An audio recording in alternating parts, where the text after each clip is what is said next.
Hello students, in this video I am going to explain about embedded style. That is CSS type la classification la next இரண்டாவது type வந்து embedded style. So embedded style, this is also very simple one. Like in first one பார்த்தது inline style. Inline style மாதிரியே embedded style லையும் நம்ம என்ன use பண்ண போறோம்னா உங்களோட HTML கோடு உள்ளேயே இந்த ஸ்டைல் ஷீட்டுக்கு உள்ள கோடையும் எழுத போறேன். அதனால தான் இது என்ன சொல்றோம், embedded சொல்றோம். So the code, the style codes will be embedded within HTML document. அதனால இது என்னன்னு சொல்றோம், embedded style அப்படின்னு சொல்றோம். So internal style sheets are written within the HTML document. இந்த embedded style எடுத்துட்டோம்னா இந்த ஸ்டைல் ஷீட் எது உள்ள இருக்கும், இந்த HTML டாக்குமெண்ட் உள்ளேயே எழுதி இருக்கும். அதனால தான் இது embedded style அப்படின்னு சொல்றோம். இதோட ஜென்ரல் ஃபார்மேட் பார்த்தீங்க அப்படின்னு சொன்னோம்னா இதில் பார்த்தீங்கன்னா இப்போ இன்லைனில் பார்த்தீங்கன்னா அந்த டேகுக்கு நேராக அந்த டேக் உள்ள வந்து நீங்கள் ஸ்டைலை கொடுத்துருப்பீங்க. அந்த ஸ்டைல் அதுக்குரிய ப்ராப்பர்ட்டியை கொடுத்துருப்பீங்க.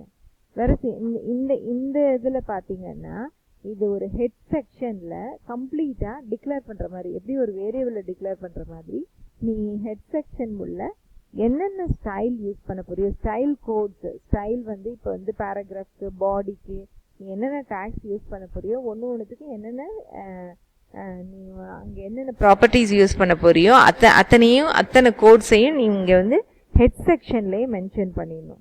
ஸோ இந்த ஹெட் செக்ஷனில் பார்த்தீங்கன்னா the first line that should be style type is equal to text/css. So இங்கே டைப் என்னவா இருக்கணும், எய்தர் டெக்ஸ்டாக இருக்கணும் இல்லைன்னா சிஎஸ்எஸ்ஸாக இருக்கணும். அப்புறம் இந்த ஸ்டைலை வந்து நீங்கள் க்ளோஸ் பண்ணியிருக்க, இது வந்து ஓப்பனிங் டேக், இது க்ளோசிங் டேக்.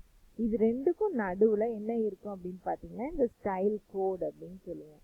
இந்த ஸ்டைல் கோட் அப்படிங்கிறது தான் நீ எந்தெந்த டேகுக்கு என்ன மாதிரியான ப்ராப்பர்ட்டிஸ் யூஸ் பண்ண போகிற அப்படிங்கிற கோடை தான் நம்ம என்னன்னு சொல்கிறோம்னா ஸ்டைல் கோட்ஸ் அப்படின்னு சொல்கிறோம். ஸோ இது எங்கே இருக்குன்னா எம்பெடடில் ஹெட் செக்ஷன் உள்ள இருக்கும். அண்ட் தென் பாடியில் ஆஸ் யூஸ்வல் நீங்கள் எழுதுறது தான் HTML க்ளோஸ் பண்ணுறது தான். தென் இதோடைய எக்ஸாம்பிள் பார்த்தீங்கன்னா இங்கே கொடுத்துருக்கேன். இப்போ இதில் பாருங்கள், உங்களோட ஹெட் செக்ஷன் உள்ள the first line common style type is equal to text/css. So அதை எண்ட் பண்ணுறது எங்கே முடிக்கிறியோ அங்கே எண்ட் பண்ணிக்குவேன், க்ளோசிங் டேக். இதுக்கு ரெண்டுக்கு இடையில ஸ்டைல் கோட் அப்படிங்கிறது இந்த ரெண்டு லைனும். இந்த ரெண்டு லைனில் ஃபர்ஸ்ட் லைன் பேராகிராஃப்காக கொடுத்துருக்கேன்.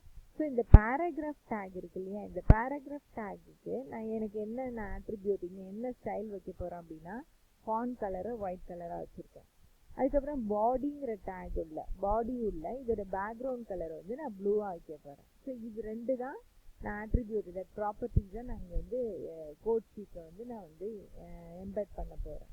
அண்ட் தென் என்னோட பாடியில் பார்த்தீங்கன்னா ஒன்றும் இருக்காது, இந்த ஸ்டைல் எதுவுமே இங்கே இருக்காது.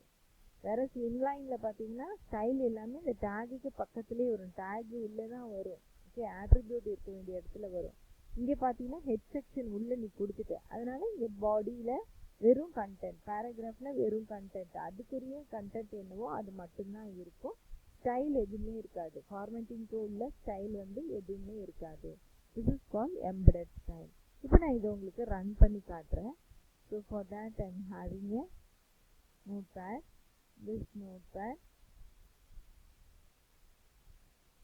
இப்போ இந்த நோட்பேடில் பார்த்தீங்க அப்படின்னு சொன்னோம்னா இங்கே பாருங்கள், இதோட ஹெட் செக்ஷனில் ஸ்டைல் மென்ஷன் பண்ணியிருக்கோம். Style type is equal to text/css.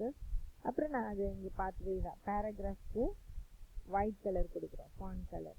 பாடிக்கு வந்து பேக்ரவுண்ட் கலர் வந்து ப்ளூ கலர், அப்புறம் அதோட ஃபாண்ட் கலர் வந்து எல்லோ கொடுக்குறோம். இப்போ இங்கே பாடியில் பாரு, நான் கண்டென்ட் என்ன போட்டிருக்கேன், ஹெலோன்னு போட்டிருக்கேன். அப்போ என்னோடய அவுட்புட் எப்படி இருக்கணும், என்னோடய பாடி ஃபுல்லாக பேக்ரவுண்ட் கலர் ப்ளூவாக இருக்கணும், அது உள்ள ஹலோ வந்து எல்லோவாக இருக்கணும். பிகாஸ் ஃபாண்ட் கலர் நான் அப்படி கொடுத்துருக்கேன். அதுக்கு கீழே ஒரு பேராகிராஃப் இருக்குது. இந்த பேராகிராஃபில் இருக்கிற இந்த லெட்டர்ஸ் இது எல்லாமே என்னவா இருக்கணும், ஒயிட் கலரில் இருக்கணும். இந்த பேராகிராஃபோட லெட்டர்ஸ் மட்டும் ஒயிட் கலராக இருக்கணும். இதுதான் நம்மளோட கோடிங்.